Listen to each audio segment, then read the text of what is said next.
ये सपा का समर्थन है खुला, ये भाजपा का विरोध है। प्रतापगढ़ में भारतीय जनता पार्टी जीतेगी कि हारेगी? जनसत्ता दल आप कह रहे हैं कि तीसरी बड़ी पार्टी है यहाँ पे इस समय, लेकिन उसका विस्तार जो है वो हो नहीं रहा। खासकर कैंडिडेट आप देख रहे हैं गांव लहरिया न्यूज, मैं हूं आशीष कुमार।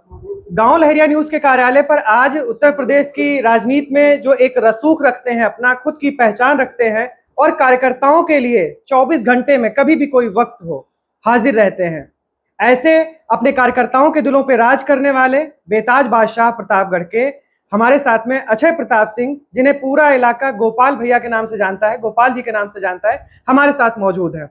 आपका बहुत बहुत स्वागत है गोपाल जी।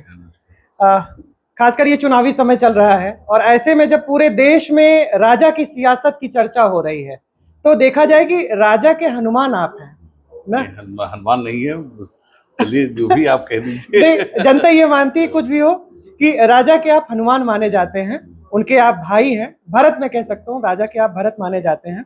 तो ऐसे में जब राजा के इर्द गिर्द पूरी उत्तर प्रदेश की पॉलिटिक्स घूम रही है तो आपको क्या लग रहा है कि जो समीकरण बन रहा है भारतीय जनता पार्टी का, तो ये किस तरफ जा रहा है? देखिए, ऐसा है कि आप जानते हैं कि ये गठबंधन का तो चल रहा है। ऐसी स्थिति में क्योंकि हमारी पार्टी का किसी से गठबंधन नहीं हुआ जी, अगर किसी दल से हमारा गठबंधन होता तो हम उस दल के साथ खड़े होते, क्योंकि लोकसभा बड़ा चुनाव है। वैसे तो प्रदेश में तीसरे नंबर की पार्टी हमारी प्रतापगढ़ से आदरणीय राजा भैया ने स्थापना की। पार्टी की पहली बार प्रतापगढ़ से किसी व्यक्ति ने दल की स्थापना की और वो पहली बार की उसमें पार्टी जो है आज वो सबसे बड़े दल के तीसरे नंबर के दल के रूप में। बिल्कुल।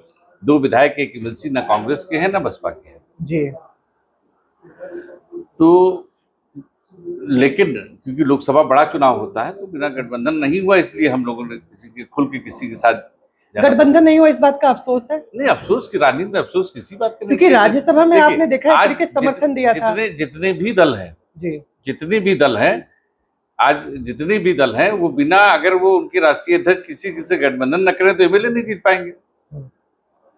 जितनी भी पार्टियां हैं जिनके गठबंधन हुए हैं, हम तो पैदा होते ही 2 विधायक एक एमएलसी हैं, लेकिन जो और दल हैं उनको आप समीक्षा करिए कि जो और दल हैं वो उनके राष्ट्रीय अध्यक्ष जो है एक भी एमएलए चुनाव बिना गठबंधन के नहीं जीत सकते। इसका हम दावा करते हैं। मैं ये सवाल आपसे इसलिए कह रहा था क्योंकि खासकर यहाँ इस क्षेत्र में, अपने अवध क्षेत्र में राजा भैया की जो छवि मानी जाती है ये होता है कि मुख्यमंत्री जी के बड़े करीबी हैं, योगी के बड़े करीबी हैं और भाजपा से इनका बड़ा करीबी रिश्ता है। ऐसे में ऐन वक्त पर ये समीकरण कैसे बिगड़ गया? जहाँ तक महाराज जी की बात है तो गोरखपीठ से हमारे पूर्वज भी जुड़े रहे हैं, आदरणीय राजा भैया के पूर्वज जुड़े रहे हैं, तो इसलिए उनका सम्मान हमारे संस्कार में है। आपने कभी किसी नेता के खिलाफ राजा भैया क्या उनके दल के लोगों को बोलते ना देखा होगा। तो सम्मान करने से ये नहीं हो जाता कि हम उस दिल में चले गए या कोई ऐसी बात जो है। सम्मान तो हमेशा व्यक्ति आदमी करता है, जो बड़े होते हैं उनका सम्मान करता है, कोई इसमें बुरी बात थोड़ा, और हर व्यक्ति को करना चाहिए। अनुप्रिया पटेल ने ठेस पहुंचाया सम्मान को, बिल्कुल सम्मान को ठेस पहुंचाया, राजा भैया को ही सम्मान को ठेस नहीं पहुंचाया। राजा भैया के चाहने वाले पूरे प्रदेश कई प्रदेशों में हैं और कई जगहों पे जिस तरीके से उन्होंने बोला, और एक दुर्भाग्यपूर्ण है कि एक ऐसे एमपी एमएलए होते हुए ऐसी भाषा का प्रयोग करना।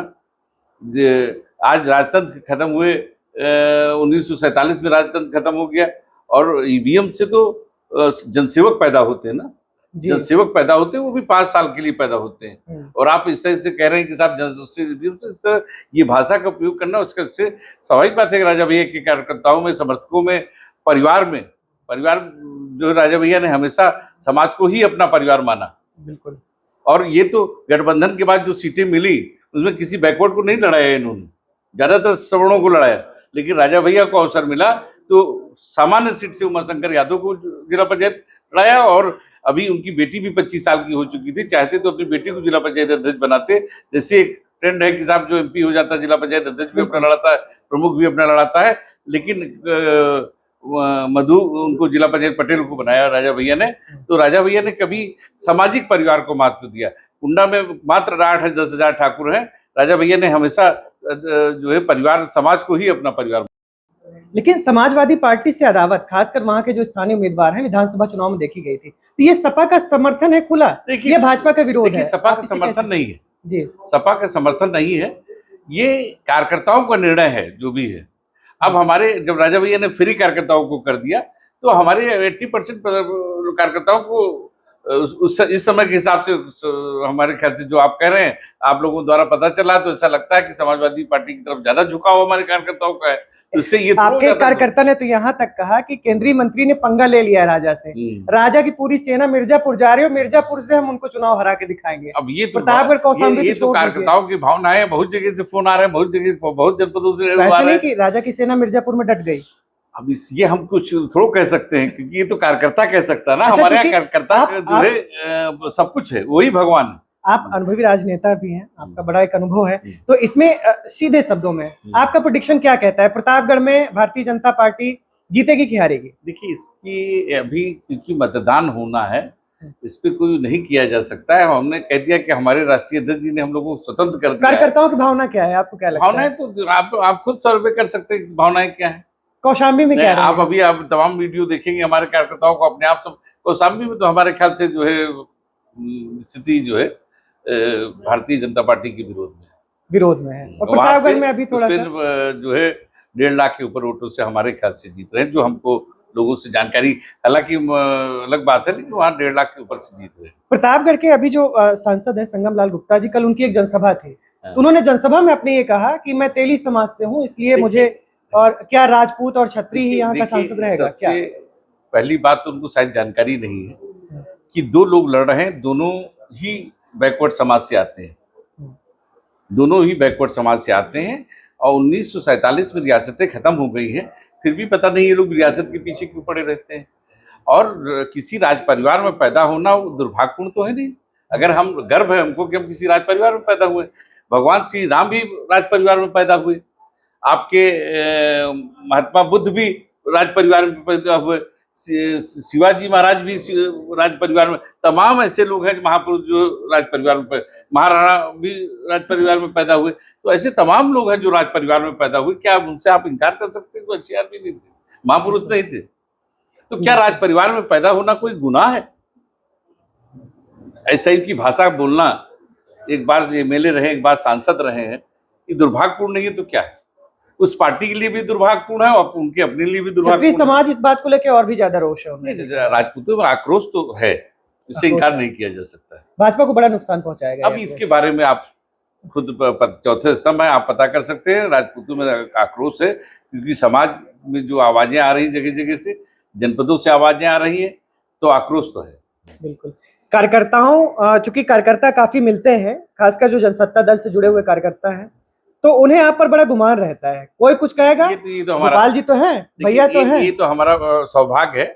27 साल से हमको लोगों ने जो स्नेह प्यार दिया है, हमेशा माननीय प्रधान, माननीय VDC को हमने अपना ईश्वर माना, और इसीलिए जनसत्ता दल के सिपाही माला पहनने का नहीं, पहनाने का काम करते हैं, क्योंकि उनकी जो सम्मान है उनकी वजह से है।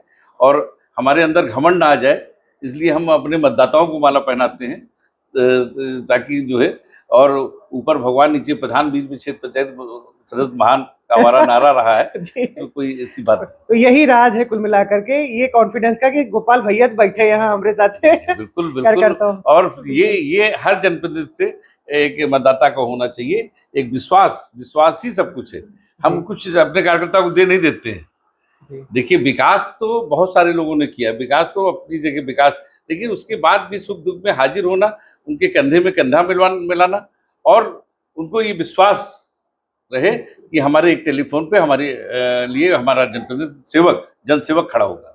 बिल्कुल। एक छोटा सा सवाल, चूंकि समय नहीं लेंगे आपका ज्यादा से, क्योंकि जनसत्ता दल आप कह रहे हैं कि तीसरी बड़ी पार्टी है इस समय, लेकिन उसका विस्तार जो है वो हो नहीं रहा, खासकर कैंडिडेट अपने क्यों नहीं लड़ा रही है? प्रतापगढ़ में सिर्फ 2 विधानसभा तक आप देखिए, ऐसा है कि पार्टी बनते ही चुनाव आ गया, पार्टी बनते ही चुनाव आ गया, और ये जो लोकसभा का चुनाव खत्म होगा, उससे फिर हमारी तेजी से तैयारी, उत्तर प्रदेश ही नहीं अन्य प्रदेशों में भी हमारी पार्टी खड़ी होगी। राजा भैया के चाहने वाले पूरे देश में जितने हिंदी भाषी प्रदेश हैं, सब में राजा भैया के चाहने और उनके दीवाने हैं, इसलिए हर जगह पार्टी खड़ी होगी। तो गांव लहरिया के माध्यम से ये एक्सक्लूसिव खुलासा मैं कर दूं कि आने वाले समय में कैंडिडेट तैयारी कर ले, जनसत्ता दल का विस्तार होगा और विधायकी में जोर आजमाइश कर सकते हैं जनसत्ता दल से। बिल्कुल। हम आपकी तरफ, आपके चैनल की तरफ से अपील करते हैं कि जो है हमारे संगठन मजबूत होगा और पूरे प्रदेश और देश में खड़ा होगा। आपके चैनल हम देखते हैं, बड़ी खुशी होती है कि आप गाँव के एकदम नीचे स्तर की बातों को उठाते हैं, इससे हमको बहुत खुशी है। और आपके आपके चैनल को बहुत बहुत बधाई। बिल्कुल, बहुत बहुत धन्यवाद।